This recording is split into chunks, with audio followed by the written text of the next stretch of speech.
पवित्र वेद प्रमाण कर रहे हैं कि वो पूर्ण परमात्मा ऊपर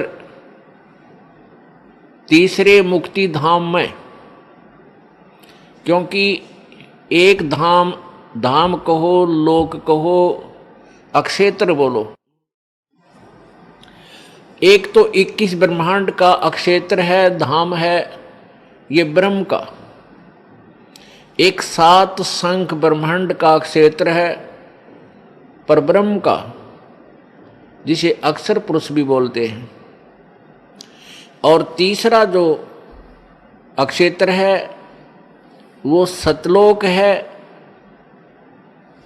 जो मुक्ति धाम है, पूर्ण मोक्ष स्थान है। तो वो परमात्मा उस तीसरे मुक्ति धाम में अर्थात सतलोक में विराजमान है और तेजो में शरीर युक्त है। और वहां से चलकर वो परमात्मा अपनी प्यारी आत्माओं को यहाँ काल के लोक में आकर के मिलते हैं और फिर अपने तत्व ज्ञान से उन्हें परिचित कराते हैं, अपनी समर्थता से उन प्यारी आत्माओं को परिचित कराते हैं और सतलोक तथा ऊपर के सब ब्रह्मांडों को दिखा करके वे अपना साक्षी बनाते हैं। उनमें से कौन कौन हैं? आदरणीय धर्मदास साहिब जी, आदरणीय मलुकदास साहिब जी, आदरणीय दादू दास साहिब जी, आदरणीय संत गरीबदास साहिब जी, हरियाणा के अंदर जो जिला झज्जर गांव छुडानी में हुए हैं वो संत गरीबदास जी, आदरणीय गरीबदास साहिब जी, आदरणीय नानक साहिब जी जो सिख धर्म के प्रवर्तक माने जाते हैं, आदरणीय गीसा दास साहिब जी जो मेरठ के पास खेखड़ा ग्राम में वहाँ उनका धाम है, स्थान है, वो भी परमात्मा के साक्षी हैं। और आदरणीय महर्षि रामानंद जी, ये भी परमात्मा, बनारस वाले, ये भी परमेश्वर के साक्षी हैं। इन्होंने परमात्मा को साक्षात देखा।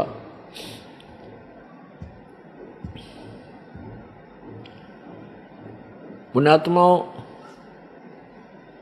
हम जिस भी कार्य को करने चलते हैं उसके विषय में हमें पूरा ज्ञान होना चाहिए, तभी हम उसमें पूरी रुचि से लग सकते हैं। जैसे कोई बच्चा ट्रेनिंग करता है, कोर्स करता है, कोई जेबीटी करता है, अध्यापक की ट्रेनिंग, कोई बीएड करता है, कोई एमबीबीएस करता है, कोई इंजीनियरिंग करता है, कोई डिप्लोमा के लिए करता है। तो उस डिप्लोमा या इंजीनियरिंग या जो भी जेबीटी आदि वो ट्रेनिंग करने की सोच रहा है, तो उसके विषय में उसको पूर्व ज्ञान होता है। स्टार्ट करने से पहले उसको पूर्ण ज्ञान होता है कि इस कोर्स के, इस ट्रेनिंग के करने से मुझे क्या बेनिफिट होगा। तब वो बच्चा उस पर तन मन धन से लग जाता है और सफल हो जाता है। इसी प्रकार हमने अपने आध्यात्मिक कोर्स को, आध्यात्मिक ट्रेनिंग को सिलेक्ट करने से पहले ये सोचना होगा, विचार करना होगा कि जिस भक्ति क्रिया को, जिस भक्ति साधना को मैं करने जा रहा हूँ, स्टार्ट कर रहा हूँ, इससे मुझे क्या लाभ होगा। तब उसको स्टार्ट करना चाहिए। अभी तक हमें यही नहीं पता था कि कौन भगवान है और जिनको हम पूर्ण परमेश्वर मानते थे वो उनकी स्थिति वास्तव में क्या है।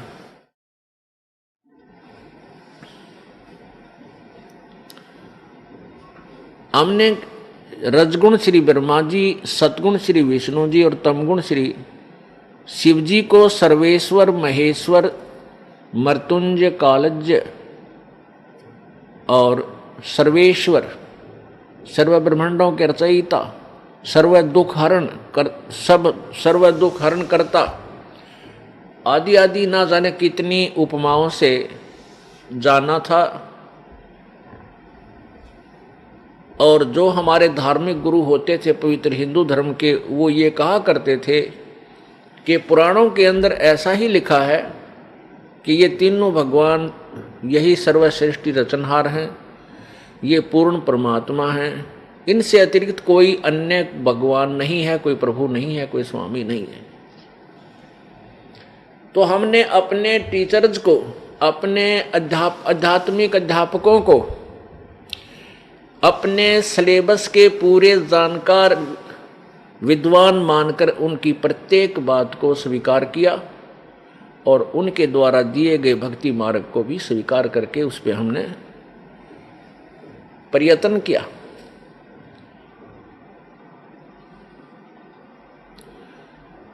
तो उसका प्रतिफल क्या रहा कि मानव समाज में गिरावट आती ही चली गई। न कोई समाज सुधार हुआ, न कोई हाहाकार मिटा, और न ही ये चोरी ठगी आदि का कोई त्रुटि कमी नहीं आई। क्यों नहीं आई?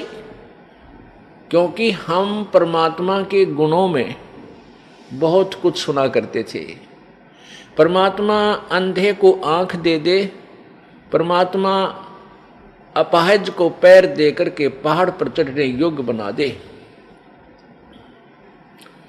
परमात्मा निर्धन को धनी बना दे और जो रंक को राजा बना दे, और जो राजा अभिमानी हो उसको पटक के नीचे रंक बना दे।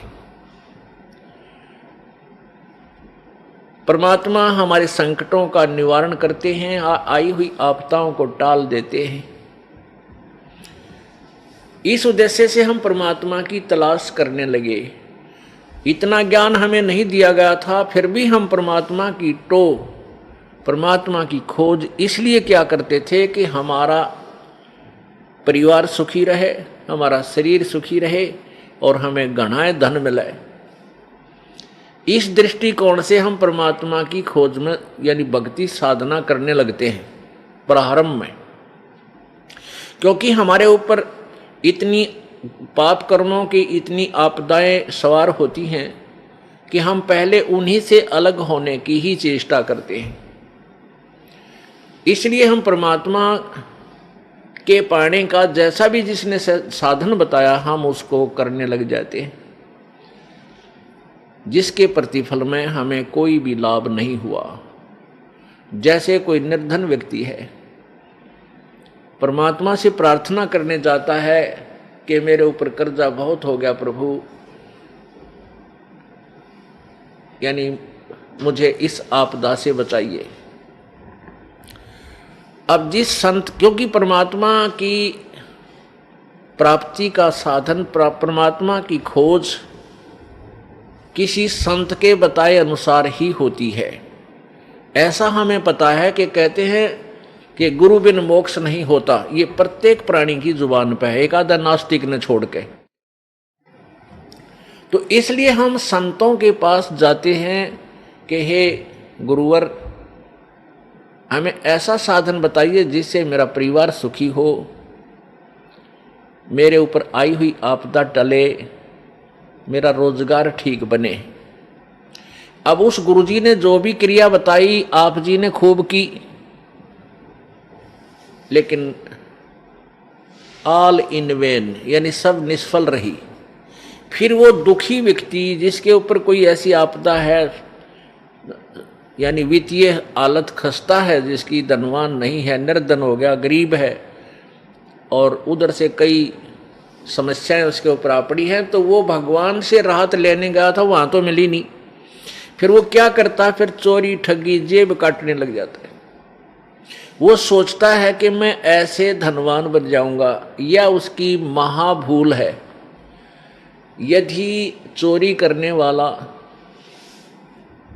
और ठगी करने वाला यदि धनवान हो तो फिर कोई भी काम ना करे, वो उसकी जेब काट ले, वो उसकी काट ले जो धनी होता है। ऐसे नहीं हो सकते, ये तो घोर पाप उसके ओर रखा जाता है। जब हम परमात्मा की पावर से, परमात्मा की के से जुड़ जाएंगे, परमात्मा की पावर हमारे अंदर आवेगी, फिर वो परमेश्वर की पावर जो है हमारे कार्यों को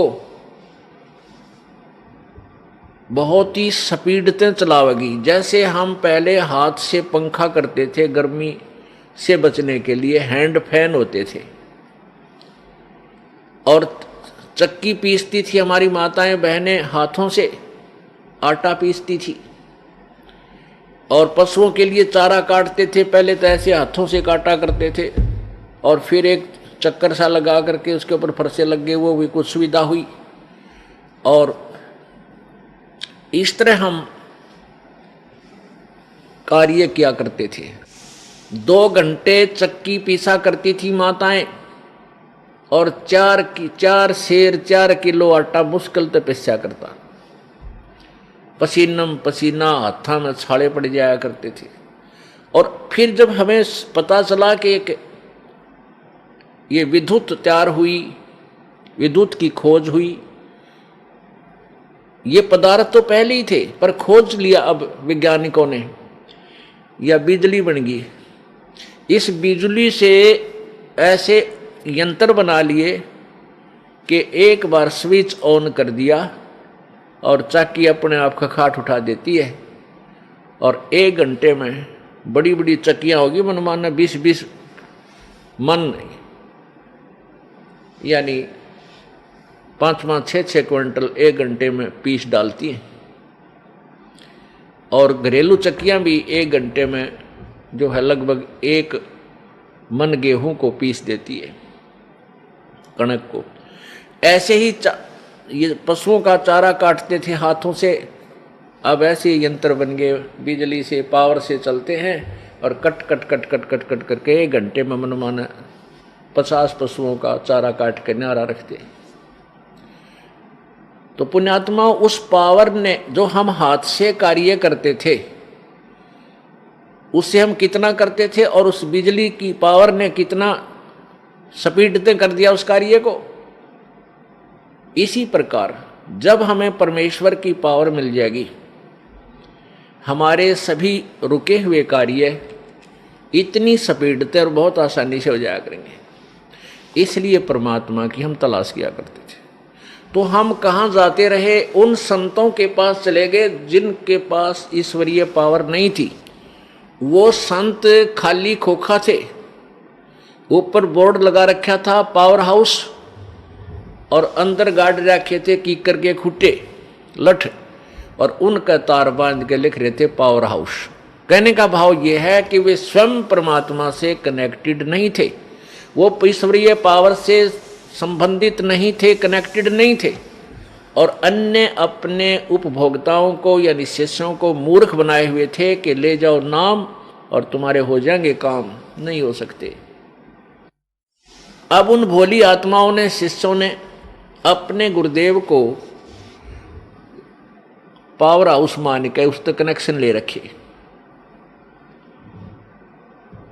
और कोई 20 वर्ष से चिपका हुआ है, कोई 25 वर्ष से, कोई 30 वर्ष से, कोई 15 वर्ष से, कोई 5 वर्ष से, और सबकी दुर्गति हो रही है, डाउनफॉल हो रहा है उनकी हर स्थिति में। पुण्यात्मा, परमात्मा की तलाश वही पुण्यात्मा विशेषकर करते हैं जो पूर्व जन्म में परमात्मा की भक्ति किए हुए हैं। उनके अंदर वो कसक विद्यमान रहती है, वो भगवान की भक्ति के बिना रह नहीं सकते।